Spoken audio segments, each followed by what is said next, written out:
Javad সাহেব। প্রথম ডাকেই উৎসের ঘুম ভেঙে গেল। বরাবরই তার ঘুম পাতলা। রূপকথাকে জিজ্ঞেস করল। কয়টা বাজে? 4টা বাজতে চললো। উৎস উঠে বসলো, বলল। ডাকনি কেন আমায়? আমি নিজেই তো মাত্র উঠেছি। উৎস জিজ্ঞেস করল। লাঞ্চ করনি? আপনি করেছেন? না।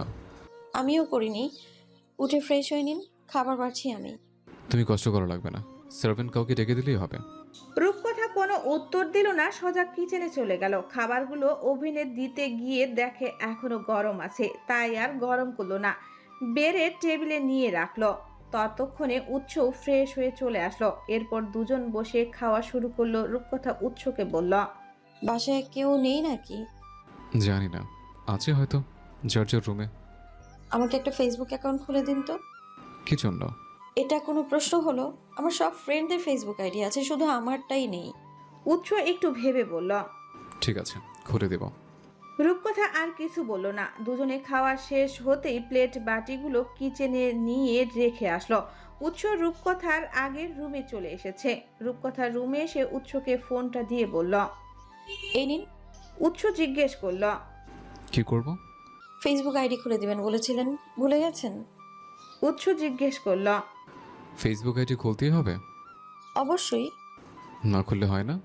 অবশ্যই না। উৎস আর কিছু না বলে মোবাইলটা নিল। রূপকথাকে জিজ্ঞেস করল। কি নাম দেব? রূপকথা আহসান। কিছুক্ষণ পর উৎস ফোনটা রূপকথার হাতে দিয়ে বলল। নাও। রূপকথা ফোনটা হাতে নিয়ে ঘাটাঘাটি করে দেখে উৎস সত্যি তাকে ফেসবুক আইডি খুলে দিয়েছে। রূপকথা জিজ্ঞেস করল। আপনার আইডির নাম কি? আমার নামই। রূপকথা আইডি খুঁজে বের করলো। প্রোফাইলে উৎসের ছবি দেওয়া, কোনো অনুষ্ঠানে বক্তব্য দিচ্ছে। রূপকথার রিকোয়েস্ট দিয়ে বলল। রিকোয়েস্ট দিয়েছি, অ্যাকসেপ্ট করুন। ফেসবুকে ঢুকলে তখন ভেবে দেখব। রূপকথা জিজ্ঞেস করল। কি ভেবে দেখবেন? রিকোয়েস্ট অ্যাকসেপ্ট করা যায় কিনা সেটা। নাটকের শেষ নেই, এক্ষুনি অ্যাকসেপ্ট করুন বলছি। উৎস শেষে না পেরে রূপকথার জড়াজড়িতে ফেসবুকে ঢুকে রিকোয়েস্টটা অ্যাকসেপ্ট করলো। রূপকথা মোবাইলটা নিয়ে শুয়ে পড়ল। এরপর ওয়াহি আর ইতুর আইডি খুঁজে রিকোয়েস্ট দিল। ওদের আইডি থেকে ক্লাসের বাকি মেয়েদের আইডি খুঁজে খুঁজে বের করে রিকোয়েস্ট দিল। দেখা গেল কিছুক্ষণের মধ্যেই তার ফ্রেন্ড সংখ্যা 33 ছাড়িয়ে গেছে। রাতের রূপকথা উৎস আর তার কিছু ছবি স্টোরিতে দিল। স্টোরি দেখে সবাই অবাক হচ্ছে। জনে জনে ইনবক্সে এসে জিজ্ঞেস করছে সে বিবাহিত কিনা, স্টোরিতে কারা এরা। রূপকথা সবাইকে বলছে গুগল থেকে ডাউনলোড করা ছবি। ইতু, ওয়াহি আর রূপকথাকে নিয়ে মেসেঞ্জারেও একটা গ্রুপ খুলল। গ্রুপে রূপকথাকে বলল। কিরে, তোর আইডিতে দেখছি উৎস যাওয়া তো অ্যাড আছে। রূপকথা জিজ্ঞেস করল। ওনাকে চিনিস নাকি? না চেনার কি আছে, উনি তো আমাদের কলেজের সভাপতি। প্রতি বছর আর্থিক দুর্বল স্টুডেন্টদের জন্য অনেক টাকা পয়সা দেন। রূপকথা আজকে প্রথম শুনলো এই কথা, বলল। তাই নাকি? হ্যাঁ, কিন্তু তোর সাথে কিভাবে অ্যাড হলো উনি? রিকোয়েস্ট দিয়েছি, অ্যাকসেপ্ট করেছে, এই আর কি। কিন্তু উনি তো কারো রিকোয়েস্ট অ্যাকসেপ্ট করেন না। আমি আর ওয়াহি তো আগে প্রতিদিন সকাল বিকাল রিকোয়েস্ট দিতাম, শেষে বিরক্ত হয়ে রিকোয়েস্ট তুলে নিয়েছি। কিন্তু তোর রিকোয়েস্ট কিভাবে অ্যাকসেপ্ট করলো বুঝলাম না। আমিও বুঝতে পারছি না, মনে হয় ভুলে অ্যাকসেপ্ট করেছে। থাক, বাদ দে। রাত 9টার দিকে উৎস স্টাডির রুমে কাজ করছিল আর রূপকথা বারান্দার দোলনায় বসে রিলস দেখছিল। এমন সময় একটা অপরিচিত নাম্বার থেকে হোয়াটসঅ্যাপে মেসেজ আসলো। রূপকথা মেসেজটা সিন করে দেখলো অপরিচিত ব্যক্তিটা তাকে জিজ্ঞেস করছে। কেমন আছো? রূপকথা নাম্বারটা কিছুতেই চিনতে পারলো না। আবার তার নাম্বারও অপরিচিত কারো কাছে যাওয়ার কথা নয়, পরিচিত কেউ ভেবে রিপ্লাই দিল। আলহামদুলিল্লাহ ভালো। চিনতে পারলাম না, পরিচয় দিলে ভালো হতো। অপরিচিত ব্যক্তিটি রিপ্লাই দিল। শরীর খারাপ শুনলাম, আগের থেকে বেটার লাগছে? পরিচয় দিন, কে আপনি? অপরিচিত ব্যক্তিটি বলল। হয়তো তোমার পরিচিত কেউ। রূপকথা এবার বিরক্ত হলো, বলল। পরিচয় না দিলে ব্লক লিস্টে ঠাই হবে। অপরিচিত ব্যক্তিটি বলল। আমি জানি তুমি ব্লগ দিবা না। ঠিক আছে, দিয়ে দেখাই তাহলে। অপরিচিত ব্যক্তিটি বলল। না, দেখতে চাই না। রূপকথা আর কোনো মেসেজ সিন করলো না। সে শিওর এটা তার পরিচিত কেউ, তাই মজা করছে। পরের দিন সকালে রূপকথা সকাল 10টায় ঘুম থেকে উঠে দেখে তার জন্য একটা পার্সেল এসেছে। দারোয়ান এসে বাসায় দিয়ে গেছে। এরপর একজন সার্ভেন্ট এসে রূপকথার রুমে রেখে গেছে। উৎস ততক্ষণে অফিসে চলে গেছে। রূপকথা উঠে ফ্রেশ হয়ে নাস্তা করে নিল। এরপর রুমে এসে পার্সেলটা খুলতে বসলো। পার্সেলটা খুলে রূপকথা ভীষণ অবাক হলো, এমন কিছু সে মোটেও আশা করেনি। রূপকথা পার্সেলটা খুলে দেখে তার মধ্যে একটা চিরকুট, 3 কালারের গোলাপ, সঙ্গে অনেক রকমের চকলেট। রূপকথা বেশ অবাক হলো, বুঝতে পারছে না কে পাঠিয়েছে এগুলো। এভাবে তো কারো পার্সেল পাঠানোর কথা না, তাহলে কে পাঠালো? রূপকথা আর কিছু না ভেবে ফোনটা নিয়ে উৎসকে কল দিল। উৎস অফিসে নিজের রুমে বসে ফাইল দেখছিল। রূপকথার কল দেখে ফোনটা রিসিভ করলো। ফোন রিসিভ হতেই রূপকথা বলল, আপনি কি আমার জন্য কিছু অর্ডার করেছিলেন? উৎসের সোজা সাপটা জবাব, বলল, না। বাসায় আমার নামে একটা পার্সেল এসেছে, আমি বুঝতে পারছি না ঠিক কে পাঠিয়েছে। খুলে দেখো ভেতরে কি আছে। রূপকথা চিরকুটের কথাটা এড়িয়ে গেল, বলল, খুলেছি, ভেতরে ফুল আর চকলেট আছে। তোমার আবিদ স্যার পাঠিয়েছে হয়তো। আর কিছু বলবে? আমি ফাইল দেখছি, একটু ব্যস্ত আছি। রূপকথা আর না বলে ফোনটা কেটে দিল। রূপকথা এখনো বুঝতে পারছে না পার্সেলটা কে পাঠিয়েছে তাকে। রূপকথা এবার চিরকুটটা খুলল, দেখলো তাতে লেখা আছে, পালাতে পারিনি আমি যে দিশে হারা, দুটি চোখ যেন আমায় দিচ্ছে পাহারা। রূপকথা এবার আরো বেশি অবাক হলো। সব তার মাথার উপর দিয়ে যাচ্ছে। অনেক ভাবলো জিনিসগুলো কি করবে, কিন্তু মাথায় আসলো না। তাই সব কিছু একসঙ্গে করে একটা ড্রয়ারে রেখে দিল। 7 দিন পর আজ দুপুর 2টা থেকে রূপকথার ফার্স্ট ইয়ার ফাইনাল পরীক্ষা শুরু। পরীক্ষার খাতায় কি লিখবে এটা ভেবে ভয়ে তার হাত পা ঠান্ডা হয়ে আসছে। এই অল্প কয়েকদিনে যেভাবে পড়েছে, ফাঁকিবাজি করে পরীক্ষায় প্রিপারেশন নিয়েছে, রেজাল্ট খারাপ আসলে উৎস তাকে দুনিয়াতে রাখবে না এমনই বলে দিয়েছে। রেজাল্ট খারাপ হলে আর লেখাপড়া করার দরকার নেই। রূপকথা ভাত খেয়ে রেডি হচ্ছিল, এমন সময় উৎস কল দিল, জিজ্ঞেস করল, বেরিয়েছ? না, রেডি হচ্ছি। ঠিক আছে, বেস্ট অফ লাক। ঠান্ডা মাথায় পরীক্ষা দিও, আশেপাশে কাউকে ডিস্টার্ব করিও না। কাকে ডিস্টার্ব করবো? আমি কি কিছু পারি না নাকি? যে পড়ালেখা করেছো, মনে তো হয় না নেট থেকে কিছু লিখতে পারবে বলে। রূপকথার রাগে ফোনটা কেটে দিল। এরপর রেডি হয়ে দরকারি সব কিছু নিয়ে বেরিয়ে পড়ল। ইতু আর ওয়াহি এক হলে পড়েছে, আর রূপকথা অন্য হলে। পরীক্ষা শুরু হওয়ার আরও 25 মিনিট বাকি। রূপকথা, ওয়াহি, ইতু 3 জন বাহিরে দাঁড়িয়ে কথা বলছে। এমন সময় সাব্বির এসে ওদের সামনে দাঁড়ালো। সাব্বির ওদের ক্লাসেরই একটা ছেলে, একদম গায়ে পড়া টাইপ। মেয়েরা কেউ দেখতে পারে না তাকে। ইতুর তো ছেলেটাকে দেখতেই গা জ্বলে। সাব্বির এসে ইতুকে বলল, তোরা মেয়ে জাতি এত খারাপ কেন রে?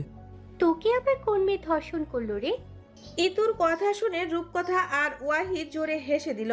অন্যদিকে সাব্বির বেহেয়ার মতো তাকিয়ে আছে। বেচারা লজ্জা পেয়েছে, বলল, আস্তাগফিরুল্লাহ, কি সব বলছিস? তাহলে কি প্রেগনেন্ট বানিয়ে দিয়েছে? সাব্বির থাক টাটা বলে দ্রুত হেঁটে চলে গেল। ও যেতেই রূপকথারা 3 বান্ধবী অট্ট হাসি দিয়ে উঠল। রূপকথা ইতুকে বলল, ভাই তুই এত গাল পাতলা কেন? আমি এমনই। এরই মধ্যে ওদের হলের টিচার আসার সময় হয়ে গেল, তাই 3 জন যে যার হলে চলে গেল। রূপকথার পরীক্ষা শেষ হলো বিকেল 5টায়। ড্রাইভার গাড়ি নিয়ে গেটের বাইরে দাঁড়িয়ে আছে। রূপকথাকে দেখে গাড়ির দরজা খুলে দিল। এরপর রূপকথা উঠে বসতেই ড্রাইভার গাড়ি ছাড়ল। রাত 8টায় উৎস বাসায় ফিরে দেখে রূপকথা পড়ার টেবিলে বসে ঘুমাচ্ছে। উৎস আশেপাশে তাকিয়ে পানির গ্লাস খুঁজতে লাগলো। পেয়ে যেতেই গ্লাসটা হাতে তুলে নিল। রূপকথাকে 2 বার ডাকলো। উৎসের ডাকে রূপকথার ঘুম ভেঙেছে ঠিকই, তবে কিছু বুঝে ওঠার আগেই উৎস তার গালে 1 কোষ পানি মেরে দিল। রূপকথা রেগে গেল, বলল, কি সমস্যা? পানি মারছেন কেন? আপনার কোনো পাকা ধানে মই দিয়েছি আমি? না পরে ঘুমাচ্ছিলে কেন? আপনি জানেন আমি ঘুমিয়েছি। আমি তো জাস্ট চোখটা বন্ধ করে রেখেছিলাম। উৎস জিজ্ঞেস করলো, কাল কি পরীক্ষা? ইংরেজি। একদম সহজ সাবজেক্ট, তাই না? হ্যাঁ, আপনাকে বলছে সহজ সাবজেক্ট। কঠিন সাবজেক্ট হলে তো আর এভাবে পড়ে পড়ে ঘুমোতে না। নিশ্চয়ই সহজই আছে। কথাটা শুনে রূপকথা বুঝে গেল উৎস তাকে খুব সূক্ষ্মভাবে একটা খোঁচা দিয়েছে। রাত তখন 1টা। রূপকথা পড়ছে, উৎস শুয়ে আছে। রুমের লাইট জ্বালায় ঘুম আসছে না উৎসের। রূপকথাকে বলল, আজকের পড়া লাগবে না, শুয়ে পড়ো, অনেক রাত হয়েছে। রূপকথা এই কথাটা শোনার জন্যই অপেক্ষা করছিল। উৎসের এই কথা বলতে দেরি, কিন্তু রূপকথার শুনতে দেরি না। উৎসের কথা শেষ হওয়ার আগেই রূপকথা বই বন্ধ করে উঠে লাইট নিভিয়ে ধপাস করে এসে শুয়ে পড়ল। আজ রূপকথার পরীক্ষা শেষ। বিকেল 5টায় রূপকথা পরীক্ষার খাতা জমা দিয়ে গেটের বাইরে এসে দাঁড়ালো। ড্রাইভার প্রতিদিন আগে থেকেই গাড়ি নিয়ে এসে দাঁড়িয়ে থাকে, কিন্তু আজকে এখনো আসেনি। রূপকথা আস্তে ধীরে লিখছিল, তাই একদম শেষ সময়ে খাতা জমা দিয়েছে। হল থেকে বেরিয়ে দেখে ইতু আর ওয়াহি অনেক আগেই চলে গেছে। রূপকথা হাত ঘড়িতে বারবার সময় দেখছিল। ধর্ণীর বুকে সন্ধ্যা নেমে এসেছে, তার ভয় লাগছে। এমন সময় দেখলো ড্রাইভার আসছে গাড়ি নিয়ে। ড্রাইভার রূপকথার সামনে এসে গাড়ি থামালো, দরজা খুলে বলল, সরি ম্যাম, অনেকক্ষণ দাঁড়িয়ে দিচ্ছিলেন। রূপকথা গাড়িতে উঠে বসলো, বলল, কখনো তো এত লেট করেন না, আজকে তো লেট হওয়ার কারণটা কি? ড্রাইভার কিছু বলল না, নিজের মতো ড্রাইভ করছে। একটু যেতেই রূপকথা খেয়াল করলো তারা প্রতিদিন যে পথ দিয়ে যায় আজকে সে পথ দিয়ে যাচ্ছে না। ড্রাইভারকে জিজ্ঞেস করলো, কোথায় নিয়ে যাচ্ছেন আমায়? ড্রাইভার এবারও কিছু বলছে না, চুপচাপ ড্রাইভ করছে। এবার রূপকথার টেনশন হতে লাগলো, তবে সে এটুকু জানে ড্রাইভার তার কোনো ক্ষতি করবে না। ঢাকা এভার কেয়ার হসপিটালের সামনে এসে ড্রাইভার গাড়ি থামালো। রূপকথা জিজ্ঞেস করলো, এখানে কেন নিয়ে এসেছেন আমাকে? দেখুন, আমার ধৈর্যের পরীক্ষা নেবেন না, আমি কিন্তু আপনার স্যারকে কল দিতে বাধ্য হব। প্লিজ ম্যাম, ভেতরে চলুন। কেন ভেতরে যাব না আমি? ভেতরে গেলেই আপনি সব বুঝতে পারবেন ম্যাম। রূপকথা একটু ভেবে বলল, ঠিক আছে চলুন। ড্রাইভারের সঙ্গে ভেতরে চলে গেল রূপকথা। এরপর লিফটে উঠে 9 তলায় চলে গেল। রূপকথার পা চলছেই না, ভয়ে তার হাত পা ঠান্ডা হয়ে আসছে। লিফট থেকে নামতেই দেখে করিডোরে কালো পোশাক পরা গার্ডরা সারিবদ্ধভাবে দাঁড়িয়ে আছে। অন্যদিকের করিডোরের চেয়ারগুলোতে আয়েশা বেগম আর ফারুক সাহেব বসে আছে। সঙ্গে ফারুক সাহেবের ভাই ফয়সাল আর তার স্ত্রী জিনিয়াও আছে। আয়েশা বেগম জিনিয়ার কাঁধে মাথা রেখে কান্না করছে।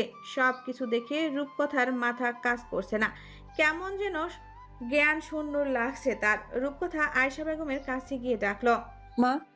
আয়েশা বেগম রূপকথা দেখে উঠে দাঁড়ালো। এরপর ওকে জড়িয়ে ধরে আবারও কান্না করতে লাগলো। রূপকথাও চোখের পানি টলমল করছে, ইতিমধ্যেই চোখ লাল বর্ণ ধারণ করেছে। ভয়ে ভয়ে জিজ্ঞেস করলো, আপনার বড় ছেলে কোথায় মা? আয়েশা বেগম কিছু বলছে না, শুধু কান্না করছে। রূপকথার এবার আরো বেশি মাথা খারাপ লাগছে। আয়েশা বেগমের বাহু ধরে ঝাঁকি দিয়ে চিৎকার করে বলল, কি হলো, কথা কেন বলছেন না? উৎস কোথায় বলুন। আয়েশা বেগম আঙ্গুলের ইশারায় একটা কেবিন দেখিয়ে দিল। মুহূর্তেই রূপকথা তার বাহু ছেড়ে দিল, ক্লান্ত কণ্ঠে বলল, না। রূপকথা ফারুক সাহেবের কাছে গিয়ে তাকে বলল, বাবা প্লিজ, আপনি অন্তত চুপ করে থাকবেন না, আমি এত টেনশন আর নিতে পারছি না। প্লিজ বলুন না কি হয়েছে ওনার। ফারুক সাহেব রূপকথাকে নিজের পাশে বসিয়ে মাথায় হাত দিয়ে জিজ্ঞেস করল। পরীক্ষা কেমন হয়েছে? রূপকথা চোখের পানিটুকু মুছে বলল, আমার উত্তর তো এটা না বাবা। ফারুক সাহেব বলল, দুপুর 1টার দিকে উৎসকে কারা যেন গুলি করে পালিয়েছে। গুলিটা উৎসের পেটে এসে লেগেছে। কথাটা শুনে রূপকথার পায়ের নিচের মাটি সরে গেল। মস্তিষ্ক কেমন ফাঁকা ফাঁকা লাগছে। এ কি শুনছে সে? আর কিছু ভাবতে পারল না। তার আগেই উজানের চাচি জিনিয়ার গায়ে ঢলে পড়ল মেয়েটা। জিনিয়া রূপকথাকে বুকে জড়িয়ে নিল, বলল, তাড়াতাড়ি পানি নিয়ে এসো কেউ। একজন গার্ড এসে দ্রুত একটা পানির বোতল এগিয়ে দিল। জিনিয়া রূপকথার চোখে মুখে পানির ছিটে দিতেই তার জ্ঞান ফিরে আসলো। কান্না করতে করতে বলল, আমি ওনাকে একবার দেখতে যেতে চাই প্লিজ। কিন্তু এখন তো ডাক্তাররা ভেতরে কাউকে অ্যালাউ করবে না মা। প্লিজ শুধু একবার, শুধু চোখের দেখাটা দেখবো। জিনিয়া তার হাজব্যান্ডকে বলল, ফয়সাল একটু দেখো তো কোনোভাবে ব্যবস্থা করা যায় কিনা। রূপকথার গা অস্বাভাবিকভাবে কাঁপছে। জিনিয়া বলল, চলো তোমাকে কিছু খাইয়ে দিই, তোমার শরীর অনেক উইক, দেখো কিভাবে কাঁপছো। কিছু খাবো না, দয়া করে জোর করবেন না। জিনিয়াও আর জোর করলো না। জিনিয়া ফয়সাল দম্পতির এক ছেলে এক মেয়ে। ছেলে ফারাজ এবার ক্লাস 10-এ আর মেয়ে ইনায়া এবার ক্লাস 8-এ। এখন বাজে রাত 8টা। রূপকথা উৎসের কেবিনের বাহিরে আয়েশা বেগমের কাঁধে মাথা রেখে বসে আছে। পরনে এখনো সেই কলেজ ড্রেস। ডাক্তারদের অনেক রিকোয়েস্ট করেও রূপকথা ভেতরে যেতে পারল না। তারা স্পষ্ট জানিয়ে দিছে জ্ঞান না ফেরা পর্যন্ত তারা ভেতরে কাউকে এলাও করবে না। আয়েশা বেগম বলল, রূপকথা মা, বাসায় গিয়ে চেঞ্জ করে কিছু খেয়ে আসো, এভাবে থাকলে অসুস্থ হয়ে যাবে। রূপকথা কিছু বলছে না, চুপচাপ আগের মতো বসে আছে। আয়েশা বেগম একটু ঝাঁকি দিয়ে বলল, শুনছো আমি কি বলছি? হুম। যাও, আমি ড্রাইভারকে বলে দিচ্ছি। আগে ওনার জ্ঞান ফিরুক। জ্ঞান ফিরলে আমি তোমাকে জানাবো, এখন যাও। রূপকথা কিছু বলছে না। খিদে তার পেটে, মাথা সব একসঙ্গে ঘোরাচ্ছে। পরীক্ষার হলে যাওয়ার আগে একটু ফল খেয়ে গিয়েছিল, আজকে ভাত খেয়েও যায়নি। পেটে খিদে থাকার পরও তার গলা দিয়ে খাবার নামছে না। রাত 9টার দিকে উৎসের চাচা চাচি আসলো। আসার সময় রূপকথার জন্য জামা কাপড় নিয়ে এসেছে। জিনিয়া রূপকথাকে বলল, এটাতে তোমার জামা কাপড় আছে, চেঞ্জ করে নাও। বাইরের জামা কাপড় নেই, এতক্ষণ থাকতে নেই, পরে অসুস্থ হয়ে যাবে। রূপকথা জিজ্ঞেস করলো, কোথায় চেঞ্জ করব? এসো আমার সাথে। রূপকথা জিনিয়ার সঙ্গে চলে গেল। এরপর চেঞ্জ করে ফিরে আসলো। জিনিয়া বলল, কি খাবে বলো, আমি নিজ হাতে খাইয়ে দেবো তোমায়। ওনার জ্ঞান ফিরুক আগে। তুমি না খেয়ে থাকলে কি উৎসের জ্ঞান ফিরবে? আসবে না তো। উল্টো কি হবে জানো, নিজেও অসুস্থ হয়ে পড়বে, তখন উৎসের সেবা কে করবে? রূপকথা কিছু বলছে না। জিনিয়া বলল, কান্না করতে করতে চোখ মুখের কি অবস্থা করেছো দেখেছো? আর কেঁদো না, আল্লাহর কাছে দোয়া করো শুধু, আল্লাহ যেন তোমার হাজবেন্ডকে তাড়াতাড়ি সুস্থ করে তোলে। রূপকথা কিছু বলছে না। তার বুক ধড়ফড় করছে। বারবার ভাবছে উৎসের কিছু হয়ে গেলে তার কি হবে। এখন তো উৎসই তার আশ্রয়স্থল। উৎসের কেবিন থেকে কয়েকজন ডাক্তার বের হতেই উৎসের চাচা ফয়সাল সাহেব জিজ্ঞেস করল, ডক্টর, উৎস কেমন আছে এখন? একজন ডাক্তার জানালো, এখনো কিছু বলতে পারছি না, জ্ঞান ফেরার পরেই বলা যাবে তার শারীরিক কন্ডিশন। রূপকথা জিজ্ঞেস করল, জ্ঞান কখন ফিরবে? তা তো নির্দিষ্ট করে বলতে পারছি না, তবে 24 ঘন্টার মধ্যে জ্ঞান ফেরার সম্ভাবনা আছে। ডাক্তাররা চলে গেল। রূপকথা আয়েশা বেগম আর ফারুক সাহেবকে বলল, আপনারা এবার বাসায় চলে যান, দরকার হলে সকালে আবার আসবেন। দুজনের কেউই রাত জাগতে পারে না। রাত জাগলেই অসুস্থ হয়ে পড়ে। তাই রূপকথা তাদের বাসায় পাঠানোর জন্য এত জোরাজুরি করছে। আয়েশা বেগম বলল, আমার ছেলে হসপিটালের বেডে শুয়ে মৃত্যুর সঙ্গে লড়াই করছে, বাসায় গেলেও কি আমার ঘুম আসবে? হয়তো আসবে না, তবে বাসায় গেলে হয়তো একটু ফ্রেশ লাগবে। তাই বলছি, প্লিজ বাসায় যান। এখানে গার্ডরা আছে, আমি আছি, কাকিমুনিরা আছে, আর ইমার্জেন্সি কোনো দরকার হলে আমি কল দিব আপনাকে। এরপর জিনিয়াও বলল, আপা, রূপকথা ঠিকই বলেছে, এভাবে চলতে থাকলে আপনারা সবাই একসঙ্গে অসুস্থ হয়ে যাবেন, তখন কে কাকে দেখবে বলেন তো? সবাই মিলে অনেক জোরাজুরি করে দুজনকে বাসায় পাঠিয়ে দিল। তারা হসপিটাল থেকে বের হতেই রূপকথা গার্ডদের সামনে গিয়ে দাঁড়ালো। তাকে দেখে সবাই চোখ নিচে নামিয়ে নিল। উৎসের সঙ্গে যে ছেলেটার সব সময় থাকে, রূপকথা তাকে জিজ্ঞেস করল, আপনারা এতজন গার্ড থাকতে এমন কিছু কিভাবে হয়? কেউ কিছু বলছে না, সবাই চুপচাপ। রূপকথা এবার চিৎকার দিয়ে বলল, কি সমস্যা, কেউ জবাব দিচ্ছেন না কেন? রূপকথার এই রূপ দেখে জিনিয়া দ্রুত তার দিকে এগিয়ে গেল, বলল, উৎস কাউকে না জানিয়ে একাই বের হয়েছিল, গার্ডরা কেউ জানতো না উৎস যে বেরিয়েছিল। রূপকথা জিনিয়ার কথায় কিছুটা ক্ষান্ত হলো। গার্ডদের বলল, কে বা কারা গুলি করেছে কিছু জানতে পেরেছেন? উৎসের সঙ্গে থাকা ছেলেটার নাম সাদিক। সাদিক এবার জবাব দিল, ম্যাম, আমাদের আপনাকে এসব সম্পর্কে কিছু বলার অনুমতি নেই, স্যারের নিষেধ আছে। হসপিটালে আনার সময়ও স্যার গাড়িতে বারবার বলেছে আপনাকে যেন এসবে না জড়াই। আপনি কি চান আপনাদের স্যারের জ্ঞান ফেরার পর আমি তার সাথে সিন ক্রিয়েট করি? সাদিক মাথা নাড়িয়ে বলল, না ম্যাম। তাহলে যা জানতে চাইছি ভালোই ভালোই উত্তর দিন। জি ম্যাডাম, সব জানতে পেরেছি। যার কথায় স্যারের উপর হামলা করা হয়েছে সে রাশিয়ার একজন নামকরা বিজনেসম্যান, নাম রুস্তম আসকার। একসময় লোকটা স্যারের বিজনেস পার্টনার ছিল। পরে স্যার যখন জানতে পারে লোকটা বিভিন্ন ধরনের অনৈতিক কাজের সঙ্গে জড়িত, তখন স্যার তার সঙ্গে পার্টনারশিপ বাতিল করে। স্যারের দেখাদেখিতে আরও বড় বড় বিজনেসম্যানরাও রোস্তমের সঙ্গে পার্টনারশিপ বাতিল করেছে। এ থেকে এই লোকটা স্যারের ক্ষতি করার চেষ্টায় আছে। এর আগেও কয়েকবার হামলা চালানোর চেষ্টা করেছিল, তবে আমরা গার্ডরা ছিলাম বলে স্যারের তেমন কোনো ক্ষতি করতে পারেনি। এক নিঃশ্বাসে কথাগুলো বলে হাঁপিয়ে গেল সাদিক নামের ছেলেটা। রূপকথা বলল, আপনাদের স্যার লোকটার বিরুদ্ধে কোনো ব্যবস্থা নেয় না কেন? নিলেও কোনো কাজ হয় না ম্যাম। রূপকথা আর কিছু বলল না, চুপচাপ চেয়ারে বসে উৎসের জ্ঞান ফেরার অপেক্ষা করতে লাগলো। ভোর 4:30। রূপকথার পাশে বসেই জিনিয়া আর ফয়সাল সাহেব ঘুমিয়ে পড়েছে। রূপকথা এক দৃষ্টিতে দেওয়াল ঘড়ির দিকে তাকিয়ে আছে, বারবার ভাবছে উৎসের কিছু হয়ে গেলে তার কি হবে। একজন নার্স উৎসের কেবিন থেকে বেরিয়ে রূপকথাকে বলল, ম্যাম স্যার জ্ঞান ফিরেছে। কথাটা শুনে খুশিতে রূপকথার চোখ দিয়ে এক ফোঁটা পানি গড়িয়ে পড়ল। বলল, আলহামদুলিল্লাহ আলা কুল্লি হাল। এরপর নার্সকে জিজ্ঞেস করল, দেখা করতে পারবো? পারেন, তবে খেয়াল রাখবেন স্যার যেন কোনোভাবেই হাইপার না হয়। আচ্ছা। রূপকথা ধীর পায়ে হেঁটে উৎসের কেবিনে ঢুকলো। দেখলো উৎস বেডে শুয়ে দরজার দিকে তাকিয়ে আছে, পরনে তার সাদা হসপিটালের ড্রেস। রূপকথা গিয়ে উৎসের পাশে দাঁড়ালো। উৎসের ফ্যাকাশে মুখ দেখে তার ভীষণ কান্না আসছে। গুলিটা উৎসের পেটের বাম সাইডে লেগেছে, যার জন্য বাম হাত নাড়াচাড়া করতে পারছে না। ডান হাত দিয়ে রূপকথার একটা হাত ধরে তার পাশে বসালো। রূপকথার চোখ দিয়ে নিঃশব্দে কয়েক ফোঁটা পানি গড়িয়ে পড়ল। অনেক চেষ্টা করেও চোখের পানি আটকাতে পারল না মেয়েটা। উৎস বলল, কান্না করছো কেন? আপনার কি খুব ব্যথা লাগছে? এই যে দেখো, ঠিক আছে আমি। অযথা চিন্তা করে নিজের কি হাল করেছো, আয়নায় দেখেছো? কেমন ঠিক আছেন তা তো দেখতেই পারছি আমি। উৎস জিজ্ঞেস করল, পরীক্ষা কেমন হয়েছে? আপনি পরীক্ষার চিন্তা করছেন? না, তোমার ভবিষ্যতের। রূপকথা জিজ্ঞেস করল, আপনি গার্ডনা নিয়ে কেন বের হয়েছিলেন? আমি জানতাম না এমন কিছু হয়ে যাবে। বিপদ কি বলে কয়ে আসে? না। রূপকথা অভিমান করে বলল, তাহলে সাবধানে থাকলেন না কেন? এই বলে রূপকথা এবার শব্দ করে কান্না করে দিল।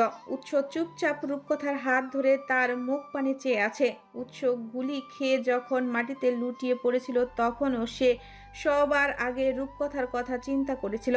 বারবার রূপকথার হাস্যোজ্জ্বল মুখটা তার চোখের সামনে ভেসে উঠেছিল। এসব ভাবতে ভাবছেই উৎস কি মনে করে যেন রূপকথার হাত ছেড়ে তাকে নিজের ডান পাঁজরে জড়িয়ে নিল। এতে রূপকথার কান্নার বেগ আরো বেড়ে গেল। বলল, আপনি একটাবার চিন্তা করলেন না আপনি কিছু হয়ে গেলে আমার কি হবে? এই নিষ্ঠুর পৃথিবীতে তোমার শক্তপোক্ত একটা ঠাঁই না করে মরছি না আমি, তুমি চিন্তা করো না। রূপকথা নাক টেনে বলল, শুধু সবসময় বাজে কথা। এমন সময় কেবিনে 3 জন ডাক্তার সহ একজন নার্স প্রবেশ করলো। রূপকথা আর উৎসকে এত কাছাকাছি দেখে তারা বিব্রত হলো। তাদের দেখে রূপকথা উৎসের থেকে সরে আসলো। রূপকথাও ভীষণ লজ্জা পেল। ডাক্তারদের সাথে আসা নার্সটাও মুখ টিপে হাসছে। ডাক্তাররা উৎসকে চেক আপ করে বলল, আল্লাহর অশেষ রহমত যে গুলিটা আরেকটু উপরে লাগেনি। উৎস জিজ্ঞেস করলো, হসপিটালের কয়দিন থাকতে হবে? সেটা আপনার শারীরিক কন্ডিশনের উপর নির্ভর করেছে, তবে বেশ কয়েকদিন একদম বেড রেস্টে থাকতে হবে। এরপর রূপকথাকে বলল, পেশেন্টের এত কাছে যাবেন না, এতে ওনার ক্ষতি হতে পারে। সরি, বুঝতে পারিনি। ইটস ওকে, এটাই স্বাভাবিক ব্যাপার। তবে এখন ওনার যা শারীরিক কন্ডিশন, এটা একটা কিছুটা ঝুঁকির। জি, বুঝতে পেরেছি।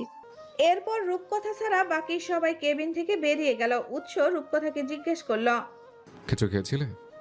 চেহারা দেখে তো মনে হচ্ছে না দুপুর থেকে পেটে কিছু পড়েছে বলে। খিদে নেই। আমার ফোনটা কোথায়? কাকিমণির কাছে। উৎস জিজ্ঞেস করলো, কাকি এসছে? বাইরে কে কে আছে এখন? কাকি? কাকি? উৎস জিজ্ঞেস করলো, আম্মা আব্বা আসেনি? ছিল, রাত 9টার দিকে আমি জোর করে বাসায় পাঠিয়ে দিয়েছি। উদয় আসেনি? জানি না, দেখিনি আমি। ঠিক আছে, আমার ফোনটা নিয়ে এসো। রূপকথা গিয়ে জিনিয়ার পাশ থেকে উৎসের ফোনটা নিয়ে আসলো। জিনিয়া ফয়সাল সাহেবের কাঁধে মাথা রেখে ঘুমাচ্ছে। তার পাশেই উৎসের মোবাইল ছিল। উৎস রূপকথার হাত থেকে ফোনটা নিয়ে কাউকে কল দিল। ওপাশের ব্যক্তিটা কল রিসিভ করতেই উৎস বলল, সাদি কোথায় তুমি? স্যার, আপনি ঠিক আছেন? আছি একরকম। কোথায় তুমি? এই তো স্যার, আমি তো আপনার কেবিনের বাইরেই আছি। তোমার ম্যামের জন্য খাবার নিয়ে কেবিনে এসো। কি নিয়ে আসবো স্যার? এত রাতে যা পাও। Okay sir. উৎস কল কেটে মোবাইলটা পাশে টি টেবিলটায় রাখলো। রূপকথা বলল, অযথা খাবার আনতে কেন বললেন? সত্যি বলছি আমার একটু খিদে নেই। উৎস কিছু বলল না। রূপকথা বলল, আমি বাইরে আছি, কোনো দরকার হলে ডাক দিন। দাঁড়াও, কোথায় যাচ্ছ তুমি? বাইরেই আছি। উৎস হাতের ইশারায় সোফা দেখিয়ে বলল। চুপচাপ সোফাটায় গিয়ে বসো। রূপকথা আর কিছু বলল না, সোফাটায় গিয়ে বসে বলল, আপনি এত নড়াচড়া কেন করছেন? ব্যথা বেড়ে গেলে ভালো লাগবে। তখন রূপকথাকে জড়িয়ে ধরায় উৎস ব্যথা পেয়েছে, তবে সেটা প্রকাশ করলো না। প্রকাশ করলে রূপকথা অযথা চিন্তা করবে। উৎসের মনে হচ্ছে মেয়েটা একদিনেই কেমন বড় হয়ে গেছে, বড়দের মতো কথা বলছে, কিভাবে শাসন করছে তাকে। প্রায় আধ ঘন্টা পর সাদিক খাবার নিয়ে উৎসের কেবিনে আসলো। দরজায় নক করতেই উৎস বলল, ভেতর আসো সাদিক। সাদিক ভেতরে প্রবেশ করে উৎসকে সালাম দিল। এরপর ভালো মন্দ জিজ্ঞেস করে খাবারের প্যাকেটটা টি টেবিলের উপরে রেখে বেরিয়ে পড়ল। উৎস রূপকথাকে বলল, খেয়ে নাও। ইচ্ছে করছে না। ডাক্তার আমাকে হাইপার হতে মানা করেছে। রূপকথা উঠে হাতটা ধুয়ে বলল, খাচ্ছি তো। খেয়ে সোফায় গিয়ে শুয়ে পড়ো। সাদিক রূপকথার জন্য পিৎজা, ফ্রেঞ্চ ফ্রাই, লাচ্ছি নিয়ে আসলো। এত রাতে এইটুকু খাবারই জোগাড় করতে পেরেছে সে। রূপকথা তাই খেয়ে নিল। এরপর সোফায় গিয়ে বসলো। সকাল 7টায় উৎসের ঘুম ভাঙলো। দেখলো রূপকথা এখনো সোফায় বসে বসে ঘুমাচ্ছে। দেখে উৎসের মায়া হলো। তার হাতেও আগের থেকে একটু বেশি ব্যথা অনুভব করছে সে। 8টায় ডাক্তার আসবে তাকে চেক আপ করতে। উৎস রূপকথাকে দেখছিল, এমন সময় দরজার ঠেলে জিনিয়া প্রবেশ করলো। উৎসকে দেখে বলল, কেমন লাগছে এখন? ঠিক আছে, তবে হাতে একটু ব্যথা লাগছে। কাকা কোথায়? তোমার কাকা বাহিরেই বসেই ঘুমাচ্ছে। বাসায় চলে যেতে পারতেন, এখানে গার্ডরা তো ছিলই। একটু পর চলে যাব। রূপকথা কোথায়? বাহিরে নেই দেখলাম, আমি ভেবেছিলাম তোমার কাছে আছে। উৎস ইশারায় তাকে সোফায় দেখিয়ে দিল। জিনিয়া সেদিকে তাকিয়ে দেখে রূপকথা সোফায় বসে ঘুমাচ্ছে। জিনিয়া রূপকথাকে ডাকলো। জিনিয়ার ডাক শুনে রূপকথা চোখ মেলে তাকালো। প্রথম কয়েক সেকেন্ড বোঝার চেষ্টা করলো সে কথায় আছে। এরপর বুঝতে পারলো সে হসপিটালে আছে। জিনিয়াকে জিজ্ঞেস করলো, কয়টা বাজে? 7টা বাজে। কাল রাত থেকে কিছুই খাওনি তুমি, উঠে ফ্রেশ হয়ে কিছু খেয়ে নাও। রূপকথা কিছু বলল না, চুপচাপ বসে আছে। তার মাথা ঝিঝি করছে। জিনিয়া বেগম বাহিরে চলে গেলেন। কিছুক্ষণ পর রূপকথা উঠল, ওয়াশরুমের দিকে যাচ্ছিল। এমন সময় দেখলো আয়েশা বেগম আর ফারুক সাহেব এসেছে। এসেই আয়েশা বেগম উৎসের হাত ধরে কান্না শুরু করেছে। তার পাশেই ফারুক সাহেব দাঁড়িয়ে আছে। 13 দিন পর এই 13 দিনে একটা বারের জন্য রূপকথা বাসায় যায়নি। আয়েশা বেগম আসা যাওয়ার মধ্যে ছিল। উনি রোজ নিজ হাতে রান্না করে বাসা থেকে খাবার নিয়ে আসে। উৎসের অবস্থা আগের থেকে অনেকটাই ভালো, ব্যথাও কমেছে। কিন্তু সোফায় বসে ঘুমানোর ফলে রূপকথার কোমরে আর ঘাড় ধরে আছে, নড়াচড়া করতে পারছে না। উৎস বলল, সোফায় ঘুমাতে হবে না, বাইরে ড্রাইভার আছে, বাসায় চলে যাও। কাল তো আপনাকে এমনিতেই রিলিজ দিয়ে দিবে, আজকে না হয় একটু কষ্ট করে থেকে যাই। কি দরকার এত কষ্ট করার? ওমা, নিজের আপন স্বামীর জন্য কষ্ট করব না? উৎস কিছু বলছে না, চুপচাপ রূপকথার দিকে তাকিয়ে আছে। রূপকথার প্রতি সত্যি একটা মায়া বসে যাচ্ছে তার। এই 13-14 দিনের রূপকথার তার জন্য অনেক কষ্ট করেছে। তাকে ঔষধ খাওয়ানো থেকে খাবার খাওয়ানো সব কিছুই রূপকথা করেছে। পরের দিন উৎসকে আজকে সকালে বাসায় নিয়ে আসা হয়েছে। রূপকথা বাসায় এসে প্রথমে চুলে শ্যাম্পু করে শাওয়ার নিয়ে নিল। তারপর বিছানায় গিয়ে ধাপাস করে শুয়ে পড়ল। এতদিন দম বন্ধ লেগেছিল তার, অবশেষে আজকে একটু শান্তি লাগছে। উৎস নিচে বসে কথা বলছে সবারই সঙ্গে। জিনি আর ফয়সাল এসেছে তাদের ছেলে মেয়ে নিয়ে উৎসকে দেখতে। আজকে আবারও উৎসের খালা, মামা, মামি, নানি ওনারাও আসবে উৎসকে দেখতে। এতদিন হসপিটালে ডাক্তাররা বাহিরে তেমন কাউকে এলাও করেনি, তাই কেউ উৎসকে দেখতে যেতেও পারেনি। রূপকথা বিছানার উপরে হয়ে শুয়েছিল। কোমরে একটু উপরে ব্যথা লাগছে তার, ব্যথায় অবস্থা খারাপ। হসপিটাল থেকে বাসায় আসার পর ব্যথা আরো বেড়ে গেছে। উৎস রুমে এসে দেখে রূপকথা উবুর হয়ে শুয়ে আছে। জিজ্ঞেস করল, কি হয়েছে? এভাবে শুয়েছো কেন? কোমরে ব্যথা করছে। মেডিসিন নিচ্ছ না? নিচ্ছি তো, তারপরেও ব্যথা কমছে না। ড্রয়ারে বাম আছে, বাম লাগিয়ে নাও। ইস না, বামের গন্ধ একদমই সহ্য হয় না আমার, হাতে কেমন গন্ধ হয়ে যায়। আচ্ছা, আমি ফাতেমাকে বলছি লাগিয়ে নিতে। রূপকথা উঠে দাঁড়ালো, বলল। না, এরপর কণ্ঠটা একটু নরম করে বলল, সত্যি বলছি, আমার বামের গন্ধ একদমই সহ্য হয় না। উৎস কিছু না বলে ফাতেমাকে ডাকলো। ফাতেমা নিচে কাজ করছিল। উৎসের ডাক শুনে রুমের বাইরে এসে বলল, স্যার আসবো? কাম। কিছু লাগবে স্যার? উৎস ড্রয়ার থেকে বামটা বের করে বিছানার পাশে টি টেবিলটায় রাখলো। এরপর ফাতেমাকে বলল, একটু রূপকথার কোমরে মালিশ করে দাও। Okay sir. ফাতেমা বামটা নিয়ে রূপকথার কাছে গিয়ে দাঁড়ালো, বলল, ম্যাম আপনি বসুন। না বিছানায় বসুন ম্যাম। প্লিজ না, আমি বাম দিব না, বামের গন্ধ সহ্য হয় না আমার। ফাতেমা দোটানায় পড়ে গেল। উৎসের দিকে তাকিয়ে জিজ্ঞেস করলো, স্যার কি করব আমি? উৎস যখন দেখলো ফাতেমার অনেক চেষ্টা করেও পারছে না, তখন বলল, যাও তুমি। ফাতেমা ওকে ছাড় বলে চলে গেল। ফাতেমা যেতেই উৎস দরজা লাগিয়ে রূপকথার দিকে এগিয়ে গেল। উৎস যত সামনে আগাচ্ছে রূপকথা তত পিছিয়ে যাচ্ছে। রূপকথা কি বলবে বুঝতে পারছে না, বোকার মতো বলল, আপনার হাতে কিন্তু ব্যথা। উৎস বামটা হাতে নিয়ে বলল, তো তো মানে আপনি কি করতে যাচ্ছেন? তোমার কোমরে বাম লাগিয়ে দিতে চাচ্ছি। বাম লাগাবো না আমি। ঠিক আছে, কিভাবে না লাগাও আমিও দেখি। উৎস রূপকথার একদম সামনে গিয়ে দাঁড়ালো। এরপর রূপকথার এক হাত টেনে তাকে বিছানায় বসে দিল। রূপকথা কোমরের ব্যথায় আহ করে উঠল। উৎস রূপকথার পেছনে বসলো। সে নিজেও বিব্রত, কিন্তু কিছু করার নেই। এই অবাধ্য নারীকে এভাবেই তার শায়েস্তা করতে হবে। রূপকথা আজকে একটা সাদা কালারের থ্রি পিস পরেছে। উৎস রূপকথার কামিজের এক সাইডে হাত দিতেই রূপকথা উৎসের হাত ধরে ফেলল, বলল, প্লিজ আজকে না। কি আজকে না? আরে বলছি তো আজকে বাম লাগাবো না, প্লিজ। হাত ছাড়ো। উৎসের কণ্ঠে কিছু একটা ছিল, যা শুনে রূপকথা উৎসের হাত ছেড়ে দিল। রূপকথা বলল, আমার লজ্জা লাগছে। উৎস অবাক হওয়ার ভান করে বলল, তোমার লজ্জাও আছে? সত্যি লজ্জা লাগছে, এই যে দেখুন গাল লাল হয়ে আছে।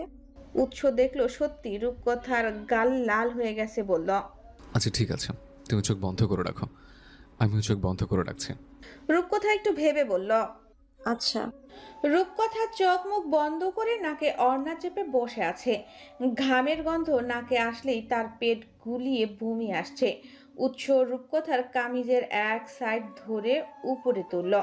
যদিও বা সে রূপকথাকে বলেছে চোখ বন্ধ করে রাখবে, কিন্তু সে চোখ বন্ধ রাখেনি। উৎস হাতের একটু বাম নিয়ে রূপকথার কোমরের একটু উপরে যেখানে ব্যথা করছে সেখানে লাগিয়ে দিল। উৎসের ছোঁয়া গায়ে লাগতেই রূপকথার গা শিউরে উঠল। বিছানার চাদর খামছে ধরল। জীবনের প্রথম কোনো পুরুষ তাকে এত গভীরভাবে ছুঁয়ে দিল। গা তো শিউরে উঠবেই। উৎসরও কেমন যেন অন্যরকম লাগছে। না চাইতেও তার চোখ বারবার রূপকথার কোমরের একটু উপরে চলে যাচ্ছে। উৎস রূপকথার কোমরে বাম মালিশ করে সরে আসলো। রূপকথা এখনো নাকে কাপড় চেপে বসে আছে। উৎস বলল, তুমি কতক্ষণ এইভাবে নাকে কাপড় ছেড়ে বসে থাকবে? জানি না, যতক্ষণ বামের গন্ধ লাগবে ততক্ষণ। যত সব পাগলামি। রূপকথা গাল বাঁকিয়ে বলল, ভ্যা ভ্যা ভ্যা, যান হাত ধুয়ে আসুন। উৎস আশ্রমে চলে গেল হাত ধুতে। রূপকথা নাক থেকে একটু অর্ণা সরাতেই তার গা গুলিয়ে বমি আসছে। জীবনে এর আগে কখনো সে বমি লাগেনি। আজকেই প্রথম উৎস তাকে জোর করে বাম লাগিয়ে দিল। এরপর দরজায় কেউ নক করলো। রূপকথা দরজার দিকে এগিয়ে যেতে যেতে জিজ্ঞেস করল, কে? দরজার বাহির থেকে উৎসের কাজিন ইনায়া বলল, ভাবিমণি আমি। রূপকথা ইনায়ার গলা শুনে চিনে গেল। ইনায়া আর ফারাজ হসপিটালে বেশ কয়েকবার মা বাবার সঙ্গে উৎসকে দেখতে গিয়েছিল। রূপকথার সঙ্গে দুজনের বেশ ভাব হয়েছে। রূপকথা দরজা খুলে বলল, ইনু সোনা, ভেতরে এসো। ভাবিমণি, বড় আম্মু নিচে তোমাকে আর বড় ভাইয়াকে ডাকছে, মেহমান এসেছে। রূপকথা জিজ্ঞেস করল, কে এসেছে? ভাইয়ার নানুমণি, খালামণি, মামা মামি ওনারা। ওকে, যাচ্ছি। ইনায়া জিজ্ঞেস করল, ভাবিমণি তুমি মুখে কাপড় দিয়ে রেখেছো কেন? রূপকথা মুখ থেকে কাপড় সরিয়ে বলল, এমনি। বামের গন্ধে তখনই তার বমি আসে। তারপরও কোনো রকমে নিজেকে স্বাভাবিক করার চেষ্টা করে মাথায় সুন্দর করে কাপড় দিয়ে ইনায়ের সঙ্গে নিচে চলে গেল। রূপকথা নিচে গিয়ে সবাইকে সালাম করে ভালো মন্দ জিজ্ঞেস করলো। রূপকথার ব্যবহার দেখে উৎসের নানি রাবেয়া বেগম ভীষণ খুশি হলো। রূপকথাকে টেনে নিজের পাশে বসালো। মায়ের খুশি দেখে আয়েশা বেগমও খুশি। তার মা আগের কালের মানুষ তো, তাই ভীষণ খুঁতখুঁতে, সহজে কাউকে মনে ধরে না তার। তবে আজকে তার মুখ দেখে বোঝা যাচ্ছে রূপকথাকে তার ভীষণ পছন্দ হয়েছে। উৎসের খালা ও রূপকথার ব্যবহার দেখে খুশি হয়েছে। শুধু উৎসের মামির মুখে কোনো খুশির ছাপ নেই কোনো এক কারণে। উৎসও এসে উপস্থিত হয়েছে।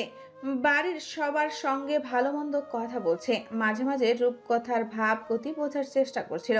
এরই মধ্যে হঠাৎ রূপকথা উৎসের নানির পাশ থেকে উঠে এক দৌড়ে নিচের একটা ওয়াশরুমে চলে গেল। রূপকথাকে এভাবে দৌড় দিতে দেখে জিনিয়াও তার পিছু পিছু গেল। উপস্থিত সবাই হতবাক। পিছন পিছন উৎসও গেল। জিনিয়া একজন সার্ভেন্টকে ঢেকে বলল, পানি নিয়ে এসো, রূপকথা বমি করছে। সবটা দেখে উৎসের নানি রাবেয়া বেগম মেয়েকে কাছে ডাকলো।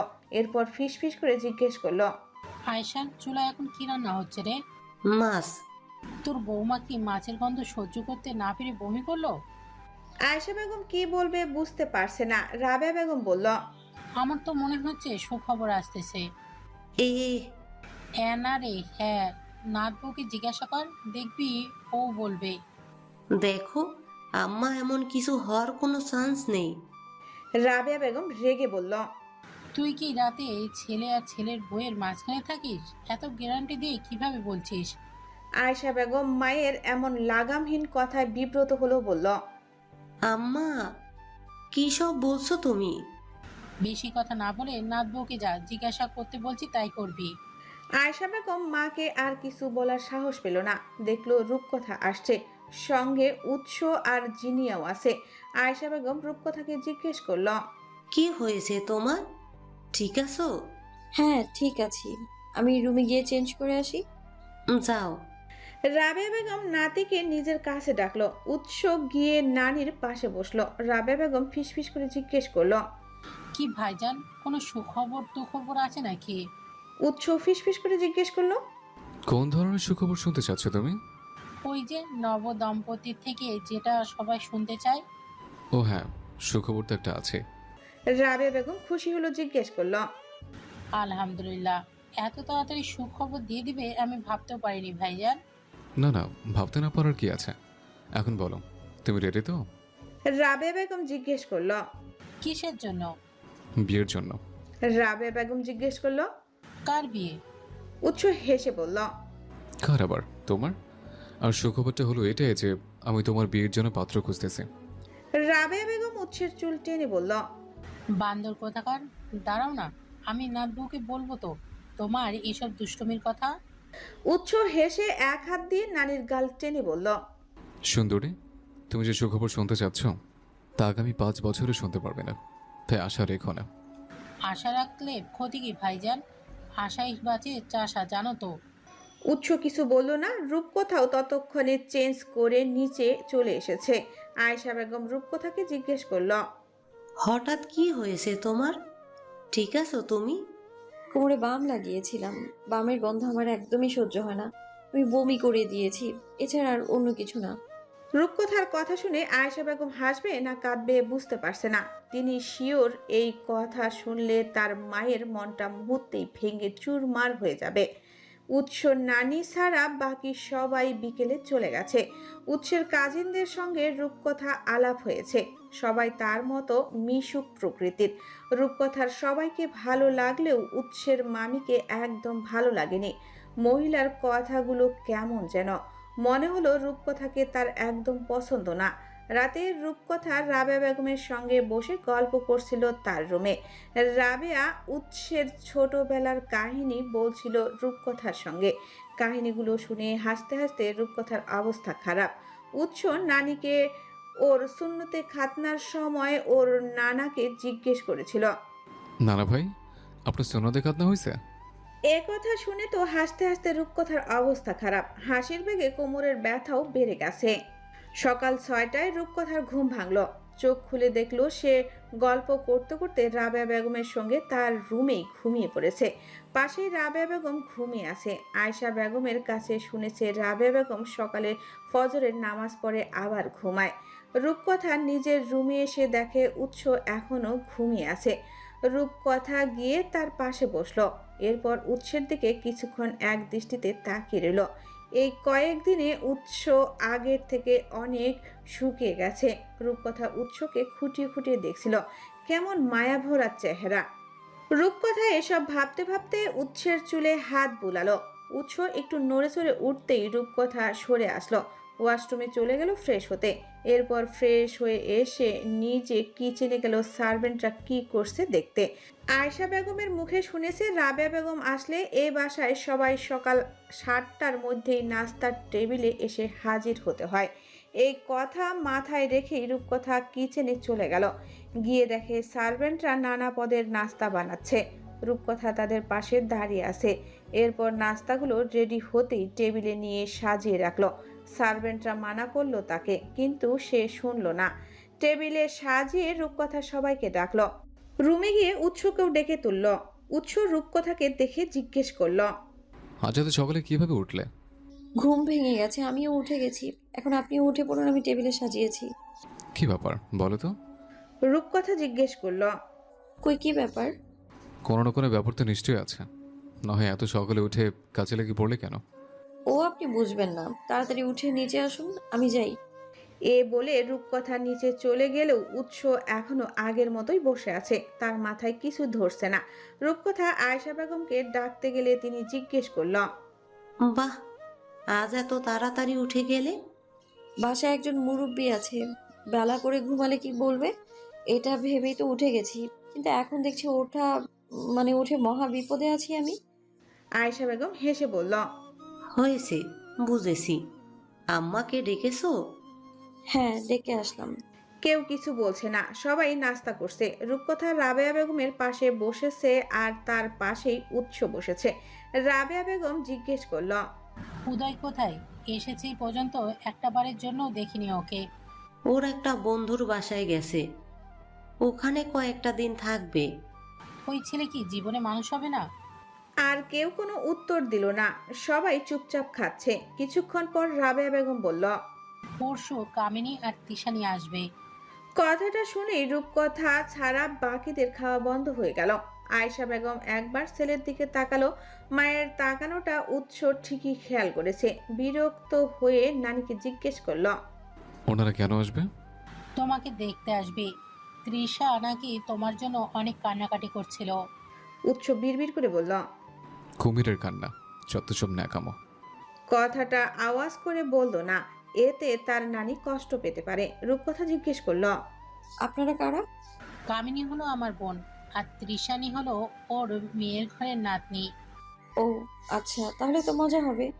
রূপকথার কথা শুনে উৎস মনে মনে বলল, মজা হবে নাকি যুদ্ধ হবে সেটা দেখাই যাবে। তবে মনের কথা মনেই রেখে দিল, মুখে বলল, হ্যাঁ, খুব মজা হবে। দুদিন পর বেলা 12টার দিকে বাসায় কামিনী আর তৃষানি আসলো। উৎস আর রূপকথা তখন রুমেই ছিল। সার্ভেন্ট ফাতেমা এসে দুজনকে ডেকে গেল। উৎস রূপকথাকে বলল, যে যাই বলুক, মাথা ঠান্ডা রাখবে, কেমন? হঠাৎ কি হলো যে এমন কথা বলছেন? এমনি বললাম। আচ্ছা চলো নিচে যাওয়া যাক। এরপর দুজন নিচে চলে গেল। উৎসকে দেখেই তৃষানি সোফা থেকে উঠে দৌড়ে ওর কাছে চলে গেল। এরপর যখনই জড়িয়ে ধরতে যাবে তখনই উৎস রূপকথার সামনে এসে দাঁড়ালো। তৃষানি উৎসকে ধরতে গিয়ে রূপকথাকে ধরল। রূপকথা হেসে বলল, শুধু কি ভাইকে জড়িয়ে ধরতে মন চায়? ভাবিকে একটু জড়িয়ে ধরতে মন চায় না বুঝি? রূপকথার এমন কাণ্ড দেখে উৎস অবাক। অন্যদিকে আয়েশা বেগম আর রাবেয়া বেগম মুখ টিপে হাসছে। সবটা দেখে কামিনী বেগম রাগে ফুঁসছে। তৃষানি ভদ্রতার খাতিরে রূপকথার সঙ্গে কোলাকুলি করে বলল, নাইস টু মিট ইউ। আরও এখনো তো ভালো করে মিটই করতে পারলাম না, এর মধ্যে নাইস বলে দিলেন। তৃষানি উৎসকে জিজ্ঞেস করল, কেমন আছো উৎস? আলহামদুলিল্লাহ ভালো, তুমি কেমন আছো? তৃষানি হেসে বলল, আমি কেমন আছি সেটা তো আমার থেকে তুমি ভালো জানার কথা। রূপকথা কামিনীকে সালাম করল। এরপর তৃষানিকে বলল, আপু বাইরে থেকে এসেছেন, আগে ফ্রেশ হয়ে নিন, তারপর না হয় ভাইয়ের সাথে বসে আড্ডা দিলেন। ত্রিশানি, যাও আগে ফ্রেশ হয়ে নাও। আয়েশা বেগম একজন সার্ভেন্টকে ডেকে বলল। ত্রিশানিকে আর খালাকে রুমে নিয়ে যাও। এরপর দুজন চলে গেল ফ্রেশ হতে। রাবেয়া বেগম রূপকথার পাশে এসে তার মাথায় হাত বুলিয়ে বলল, এভাবে আগলে রাখতে শেখো। রূপকথা হেসে বলল, যদি আগলে থাকতে চায় আর কি। তাদের এসব কথার মানে উৎস বুঝতে পারছে না, কি চলছে দুজনের মধ্যে কিছুই তার মাথায় ঢুকছে না। বলল, তোমাদের মাথায় কি চলছে একটু ক্লিয়ার করে বলবে? এত জেনে আপনি কি করবেন? ওমা, জানতে হবে না? তোমরা আমাকে না জানিয়ে কি চকে খিচুড়ি পাকাচ্ছ? বেশি জানা ভালো না, রুমে গিয়ে রেস্ট নিন। হ্যাঁ ভাইজান, যাও। উৎস আর কিছু বলল না, কারণ সে বুঝে গেছে এদের কিছু জিজ্ঞাসা করলে লাভ নেই। নিজ থেকে বললে বলবে, না হয় মুখে কুলু এঁটে থাকবে। তাই উৎস রুমে চলে গেল। উৎস যাওয়ার কিছুক্ষণ পর রূপকথা তার জন্য কিছু ফল কেটে নিয়ে আসলো। রূপকথা রুমে এসে দেখে উৎস বিছানায় বসে ফোন টিপছে। রূপকথাকে দেখে উৎস ফোনটা পাশে রাখলো, বলল, বসো আমার পাশে, গুরুত্বপূর্ণ কথা আছে। রূপকথা বলল, জিজ্ঞেস করলো, কি কথা? তুমি তখন তৃষার সঙ্গে এমন আচরণ করলে কেন? রূপকথা জিজ্ঞেস করলো। বাবা, তৃষানি থেকে তৃষা হয়ে এলো। আচ্ছা বাদ দিন, এখন কেমন আচরণ করেছি সেটা বলুন। হঠাৎ কি মনে করে আমার সামনে এসে ওকে জড়িয়ে ধরলে? রূপকথা জিজ্ঞেস করলো। আপনাকে জড়িয়ে ধরতে দেইনি বলে কি কষ্ট হচ্ছে? উৎস বিরক্ত হয়ে বলল, সবসময় বাজে কথা। তোমাকে নানি কি বলেছে? রূপকথা জিজ্ঞেস করলো। কি বলবে? তৃষার সম্পর্কে কিছুই বলেনি? কি আশ্চর্য, কিছু বলার ছিল নাকি? নাটক করছো? একদমই না। উৎস জিজ্ঞেস করলো, তুমি জানতে না তৃষা আমার জন্য বিয়ে করেনি? না, মাত্র শুনলাম। আচ্ছা, আর কিছু বলবেন? না। রূপকথা নিচে চলে গেল। ও যেতেই উৎস নিজে নিজে বলল, আমি জানি তুমি সব জানো, তুমি সব জেনে শুনে চরণ করছো আমার সাথে। তৃষানি কামিনীকে বলল, গ্র্যান্ড মামি, আমি কি সত্যি কোনোদিন উৎসকে পাবো না? আমি কি ওকে চিরতরের জন্য হারালাম? তুমি বলেছিলে বাংলাদেশে এসে তুমি কোনো প্রকার সিন ক্রিয়েট করবে না। তুমি লাস্ট একটা সুযোগ চেয়েছিলে, আমি সেই সুযোগ দিয়েছি তোমাকে। উৎসব পাওয়ার ইচ্ছে থাকলে এইবার আসল মায়ের দাও, আর না হয় ওকে ভুলে যাও। আমি কি করব কিছুই বুঝতে পারছি না। 25 বছর জীবনে আমি ওকে ছাড়া কাউকে ভালোবাসতে পারিনি। এই কথাটা আমি পুরো দুনিয়াকে বোঝাতে পারলো, ওকে পারিনি। ঠিক আছে, লাস্ট একবার চেষ্টা করে দেখো, যদি কিছু হয়। জানো গ্র্যান্ড মামি, আমি উৎসকে পাইনি এটা নিয়ে আমার আগে কষ্ট থাকলেও আফসোস ছিল না, কিন্তু ও দ্বিতীয় বিয়ে করার পর থেকে আমার আফসোস হতে শুরু করলো। আমি ওকে এত করে চেয়েও পেলাম না, অথচ দেখো রূপকথা মেয়েটা না চাইতেই ওকে পেয়ে গেল। এই আফসোস বুকে চেপে আমি কিভাবে বাকি জীবন পার করব? শান্ত হও, এত অস্থির হচ্ছ কেন? দুজনের কথার মাঝেই দরজায় রূপকথার টোকা দিল, বলল, আসতে পারি? কামিনী জিজ্ঞেস করলো, কি চাই? রূপকথা হেসে বলল, কিছু চাইতে আসিনি, আপনাদের নিজে নাস্তা করতে ডাকছে। তৃষানি একটু হাসার চেষ্টা করে বলল, এই তো যাচ্ছি আমরা। জি আসুন। এটা বলে রূপকথা চলে গেল। কামিনী তৃষানিকে বলল, এখানে আমরা যে কদিন আছি এই কদিনেই যা করার করে নাও। কিছু করেও কি লাভ হবে? আমি কি ওকে সত্যি পাবো? চেষ্টা করতে ক্ষতি কি? আজকে এত বছর ধরে চেষ্টা করতে করতে আমি ক্লান্ত। কামিনী নাতনিকে সান্ত্বনা দিয়ে বলল, ওস্তাদের মাইল শেষ মাইল, ধরে নাও এটাই তোমার শেষ মাইল। লাস্ট একবার চেষ্টা করতে ক্ষতি কি? ঠিক আছে, চলো এখন। দুদিন পর সকালে তৃষানি, কামিনী, আয়েশা, রাবেয়া বেগম এবং ফারুক সাহেব বসে নাস্তা করছিল। উৎস এখনো নিচে নামেনি, তাই রূপকথাও এখনো বসেনি। উৎস আসলেই তার সঙ্গে বসবে, তাই আপাতত রূপকথা কাজ করছে। কিচেন থেকে খাবার এনে টেবিলে রেখে যাচ্ছে। রূপকথা কিচেন থেকে একটা বাটি নিয়ে আসছিল। টেবিলের পাশে আসতেই তৃষানি নিজের পা বের করে রূপকথার পায়ে ঠেলে দিল। এতে রূপকথার সামনে একটা চেয়ারের সঙ্গে মাথা লেগে আঘাত পেল। হাতে থাকা কাচের বাটিটা মাটিতে পড়ে ঝনঝন করে ভেঙে গেল। কিছু ভাঙ্গার ঝনঝন শব্দ শুনে উৎস দ্রুত নিচে এসে দেখে রূপকথা সোফায় বসে আছে, তার কপালে আলু উঠে গেছে। তার এক পাশে বসে আয়েশা বেগম তার কপালে বরফ ঘষছে। অন্য পাশে রাবেয়া বেগম বসে আছে। উৎস দ্রুত রূপকথার সামনে গিয়ে জিজ্ঞেস করলো, কি হয়েছে? হয়তো জোরে ব্যথা বলে কিভাবে? তৃষানি এগিয়ে এসে উৎসের গা ঘেঁষে দাঁড়িয়ে বলল, আসলে অনেক বেশি এক্সাইটেড হয়ে দ্রুত কাজ করছিল তো, তাই হঠাৎ কিভাবে যেন স্লিপ কেটে পড়ে গেছে। আপু মিথ্যে কথা কেন বলছেন? আপনি নিজে তো ইচ্ছে করে পা মেরে দিয়েছেন আমাকে। কে? কামিনী রূপকথাকে ধমক দিয়ে বলল, এই মেয়ে, তুমি আমার নাতিনের নামে মিথ্যা কথা কেন বলছো? খালা, ও মিথ্যে কথা কেন বলল? হয়তো সত্যিই কোনোভাবে ভুলে তিশার পায়ের সঙ্গে ওর পা লেগে গেছিল। এসব কি বলছো খালামণি? আমি কেন ওকে ইচ্ছে করে ফেলে দিতে যাব? আচ্ছা, যা হওয়ার হয়ে গেছে। রূপকথা, রুমে এসো, আমি ওষুধ লাগিয়ে দেবো। সার্ভেন্টদের কাউকে বলে দাও, ওরাও তো লাগিয়ে দেবে। তুমি বরং আমার সাথে বসো, একটু গল্প করি। উৎস কিছু বলল না, রূপকথার হাত ধরে রুমে নিয়ে গেল।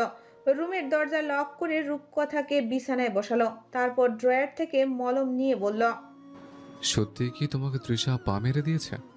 রূপকথা এবার রেগে গেল, বলল, আমাকে কখনো মিথ্যে কথা বলতে দেখেছেন? না। তাহলে আজ কেন সন্দেহ হচ্ছে? কই সন্দেহ করলাম? সন্দেহ না করলে আমি সত্যি বলার পরেও জিজ্ঞেস কেন করছেন? আচ্ছা সরি। সেই প্রথম থেকে দুজন আমার পিছনে লেগে আছে।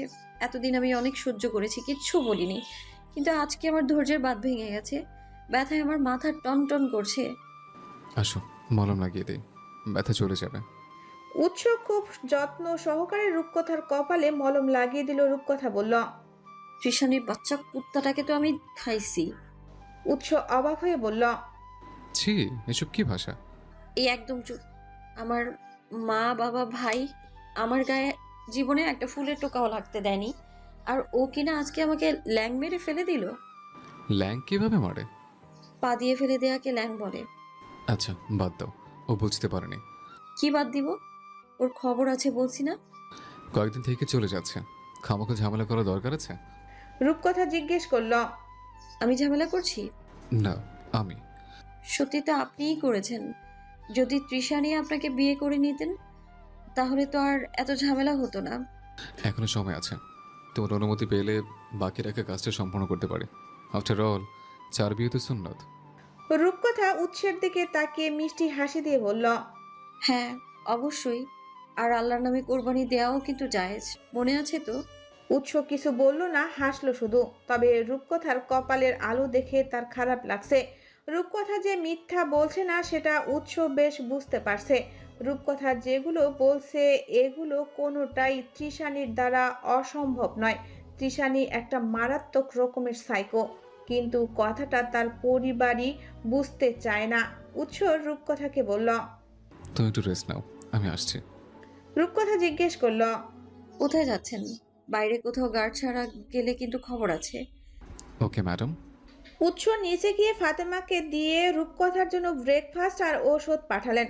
রূপকথা ফাতেমাকে জিজ্ঞেস করল, উনি কোথায় গেছে? বাইরের কোথাও যায়নি ম্যাম, আশেপাশে কোথাও আছে।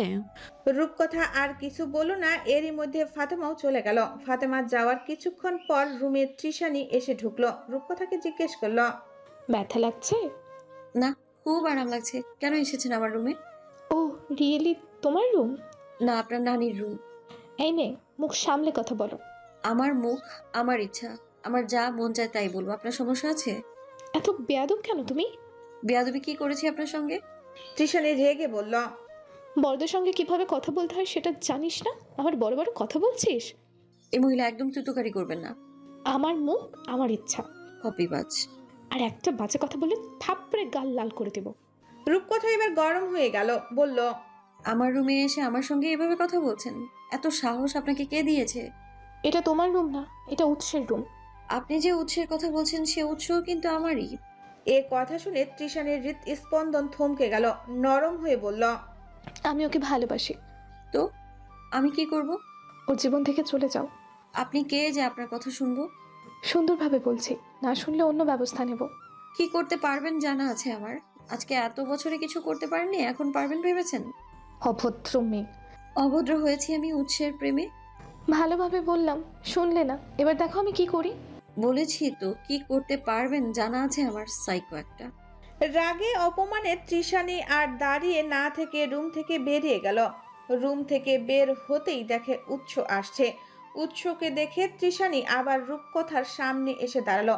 এরপর বিছানার পাশে টি টেবিল থেকে একটা ফুলদানি নিয়ে নিজের মাথায় সোজা করে মারা দিল। বাড়িটা এতটাই জোরে লেগেছিল যে সঙ্গে সঙ্গে রূপকথার কপালের আলু উঠে গেল। তৃষানি ফুলদানি হাত থেকে ফেলে কান্না করতে লাগলো। রূপকথা তার এমন কাণ্ডে অবাক হতবুদ্ধ। উৎস রুমে এসে দেখে তৃষানি নিচে বসে কান্না করছে। উৎস দ্রুত পায়ে দুজনের সামনে এসে দাঁড়ালো, জিজ্ঞেস করলো, কি হয়েছে? তৃষানি নেকা কান্না করে বলল, দেখো না উৎস, আমি রূপকথাকে দেখতে এসেছিলাম, কিন্তু আমাকে ভুল বুঝে আমার মাথায় ফুলদানি দিয়ে মারা মেরেছে। উৎস রূপকথার দিকে তাকাতেই রূপকথা বলল, আপনার 4 বিয়ের কসম, আমি ওনাকে কিচ্ছু করিনি, যা হওয়ার উনি নিজেই করেছেন। রূপকথা, তুমি মিথ্যা কথা কেন বলছো? এই একদম চুপ। রূপকথা হাসান মিথ্যে বলে না। তৃষানি উৎসকে বলল, উৎস, তুমি নিজেই বলো না, এভাবে কেউ নিজেকে আঘাত করতে পারে? সাধারণ মানুষ না পারলেও সাইকোরা ঠিকই পারে, যেমন আপনি পেরেছেন। উৎস পরে মহাবিপদে দুজনকে কড়া গলায় বলল, চুপ করো দুজন। আর তৃষা, তুমি রুমে যাও, আমি সার্ভেন্ট কাউকে ডেকে দিচ্ছি, সে তোমার মাথায় বরফ লাগিয়ে দিবে। তৃষানি উৎসের হাত ধরে আহ্লাদি কণ্ঠে বলল, তুমি লাগিয়ে দাও না প্লিজ। আমার কাজ আছে। এই বলে উৎস তৃষানিকে কিছু বলার সুযোগ না দিয়ে সার্ভেন্ট ফাতেমাকে ডেকে বলল, ফাতেমা, বরফ নিয়ে এসো, তৃষানি মাথায় ব্যথা পেয়েছে। কথাটা শুনে কামিনী, রাবেয়া, আয়েশা সবাই রূপকথাদের রুমে ছুটে আসলো। কামিনী বেগম জিজ্ঞেস করলো তৃষানি কিভাবে ব্যথা পেয়েছে। উৎস বলল, দরজার সঙ্গে মারা গিয়েছে, রুমে নিয়ে যান, বরফ লাগিয়ে দিন। সবাই উৎসের রুম থেকে একে একে চলে গেল। সবাই রুম থেকে যেতেই উৎস রূপকথাকে জিজ্ঞেস করলো, একটু বলবে আসলে কি হয়েছিল? রূপকথা এবার প্রথম থেকে শেষ পর্যন্ত উৎসকে সবটা বলল। সবটা শুনে উৎস বলল, আসছে মূলত এসব অশান্তি করতে। ওর সাহস কত! ও আমাকে বলেছে আপনার জীবন থেকে চলে যেতে। তুমি কি বলেছো? আমিও ওকে 1-2টা মন্দ কথা শুনিয়ে দিয়েছি। আচ্ছা, বাদ দাও। হ্যাঁ, বাদই তো দিব, আমার বেলায় তো সবই বাদ। তাহলে কি চাও তুমি? আমি এখন যে তৃষানির সঙ্গে ঝগড়া করি? তা কখন বললাম? আর আমি থাকতে আপনি ঝগড়া করবেন কেন? তোমারও ঝগড়া করার দরকার নেই। রূপকথা আর কিছু বলল না। অন্যদিকে কামিনীকে জড়িয়ে ধরে তৃষানি কান্নায় ভেঙে পড়ল। কামিনী বলল, তুমি এত কাঁচা কাজ কিভাবে করলে? বিলিভ মি গ্র্যান্ড মামি, আমি বুঝতে পারিনি বাড়িটা মাথায় এত জোরে লাগবে। দেখো তো কেমন ফুলে গেছে। তোমার মা দেখলে তো আমাকে বকাঝকা করবে। না মম, দেখবে না। উদয়কে একটা কল দিয়ে বাসায় আসতে বলো। আমি শুনেছি উদয় নাকি রূপকথাকে একদম সহ্য করতে পারে না। ও রূপকথাকে সহ্য করতে না পারলে আমাদের কি? কামিনী বিরক্ত হয়ে বলল, এই বুদ্ধি নিয়ে তুমি এত বছর ধরে উৎস যাওয়াদের বউ হওয়ার জন্য লাফিয়ে মরেছো? তৃষানি কিছু বলল না। কামিনী বলল, তোমার শত্রু মানে তোমার বন্ধু। তোমার এখন উদয়কে গুটি বানাতে হবে। ওকে, আমি এক্ষুনি উদয়কে কল দিচ্ছি। তৃষানি উদয়কে অনেকক্ষণ কল দেওয়ার পর উদয় কল রিসিভ করলো। উদয় ঘুমো ঘুমো কণ্ঠে জিজ্ঞেস করলো, কে? আমিটা কে? নাম নেই? আমি তৃষানি, এবার চিনতে পেরেছো? লন্ডনের তৃষানি? হ্যাঁ। ও আচ্ছা, কেমন আছো? তোমার ভাই যেমন রেখেছে তেমনই আছি। কোথায় তুমি? ফ্রেন্ডের বাসায়। তৃষানি জিজ্ঞেস করলো, বাসায় আসবে না? উদয় জিজ্ঞেস করলো, বাসায় মেহমান কে কে আছে এখন? গ্র্যান্ড মমি, আমি বিগ গ্র্যান্ড মমি। উদয় জিজ্ঞেস করলো, আচ্ছা তার আগে বলো আমাকে বাসায় যেতে বলেছো কেন? আর তুমি বা হঠাৎ কেন আমাদের বাসায় আসলে? কাহিনী কি? সব বলবো আমি। বাসায় আসো। সময় লাগবে আসতে, আমি ঘুমাচ্ছি। আচ্ছা তবু আসো। উদয় আসবে বলে কল কেটে দিল। কল কাটতেই কামিনী বলল, ও আসলে তিনজন মিলে দারুণ একটা প্ল্যান করতে হবে। এরপর সেই মোতাবেক আগাতে হবে। ভালোবেসে যখন নিজের করে পাওনি তখন কঠোর হয়ে অন্য ব্যবস্থা নিয়ে দেখো। ঠিক বলেছো গ্র্যান্ড মামি, এটাই করতে হবে। রাতে উদয় বাসায় আসলো। এসে কারো সঙ্গে কোনো কথা না বলে সোজা তৃষানির সঙ্গে দেখা করতে তার রুমে চলে গেল। এরপর কামিনী সহ তিনজন মিলে অনেক প্ল্যান করলো। শেষে উদয় তৃষানিকে বলল, তোমার এখন যেটা করতে হবে সেটা হলো ভাইয়ার থেকে বেশি বেশি সিম্পাথি গেইন করতে হবে। ভাইয়ার আশেপাশে বেশি থাকতে হবে, বুঝতে পারছো? ওকে, আই ট্রাই মাই বেস্ট। এরপর উদয় আবার ফ্রেন্ডের বাসায় চলে গেল। সে এখন বাসায় কারো মুখোমুখি হতে চাচ্ছে না। তা যেভাবে এসেছিল সেভাবেই চলে গেল। পরের দিন রাত 2টা। জাওয়াত কুঞ্জের সবাই ঘুমিয়ে আছে। রূপকথা আর উৎস গভীর ঘুমে আচ্ছন্ন। হঠাৎ কারও যেন কান্নার শব্দ শুনে উৎসের ঘুম ভেঙে গেল। পাশ থেকে আলো জ্বালিয়ে দেখে রূপকথা তার বুকে হাত রেখে তার দিকে মুখ করে ঘুমিয়ে আছে। উৎস আস্তে করে রূপকথার হাতটা নিজের বুক থেকে সরিয়ে উঠে বসতেই আবারও সেই কান্নার শব্দ শুনল। উৎস উঠে রুম থেকে বের হয়ে দেখে শব্দটা তাদের পাশের রুম থেকে আসছে। সে রুমে তৃষানি আছে। বরাবরই এই বাসায় আসলে তৃষানি উৎসের পাশের রুমটাই থাকে। এবারও তার ব্যতিক্রম হলো না। উৎস তৃষানির রুমের দরজার কাছে গিয়ে দেখে দরজা হালকা করে লাগানো। উৎস বাহির থেকে বলল, তৃষানি, ঠিক আছে তুমি? ভেতর থেকে তৃষানি বলল, উৎস প্লিজ হেল্প মি। উৎস তখনও বাহিরে দাঁড়িয়ে আছে। এত রাতে একটা প্রাপ্তবয়স্ক মেয়ের রুমে ঢুকতে তার দ্বিধাবোধ হচ্ছে, কিন্তু এত রাতে কাকে ডাকবে? রূপকথাকে? উৎস এসব ভাবতে ভাবতে তৃষানি আবারও বলল, উৎস প্লিজ হেল্প মি, মরে যাচ্ছি আমি, প্লিজ বাঁচাও আমায়। উৎস এটা ভেবে রুমে ঢুকলো। এরপর রুমের আলো জ্বালিয়ে দেখে তৃষানি বিছানায় বসে চোখে হাত দিয়ে কান্না করছে। তার পরনে একটা টাইট টি শার্ট সঙ্গে ম্যাচিং প্যান্ট। উৎস ওর দিক থেকে চোখ সরিয়ে জিজ্ঞেস করলো, কি হয়েছে? আমার চোখে পোকা ঢুকে গেছে, ভীষণ জ্বালা করছে উৎস, প্লিজ কিছু করো। উৎস তখনও বিছানা থেকে অনেকটা দূরে দাঁড়িয়ে আছে। তৃষানি বলল, ওয়াশরুমে যাও, চোখে পানি মেরে এসো, পোকা বের হয়ে যাবে। প্লিজ আগে আমার চোখ থেকে পোকাটা বের করো, না হয় চোখে পানি মারলে পোকাটা আরো ভেতরে চলে যাবে। উৎসের ইতস্তত বোধ হচ্ছে, তারপরও এগিয়ে গেল।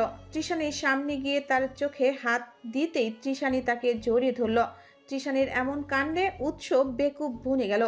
নিজের থেকে ছাড়াতে চাইল তৃষানিকে, না পেরে রেগে বলল, কিসব অসভ্যতা করছো? ছাড়ো বলছি আমায়। আগে আমার প্রশ্নের উত্তর দাও। তুমি তো বলেছিলে বিয়ে করবে না, তাহলে রূপকথা মেয়েটাকে কিভাবে বিয়ে করলে? কচি মেয়ে দেখে লোভ সামলাতে পারোনি? উৎসর চিৎকার দিয়ে বলল,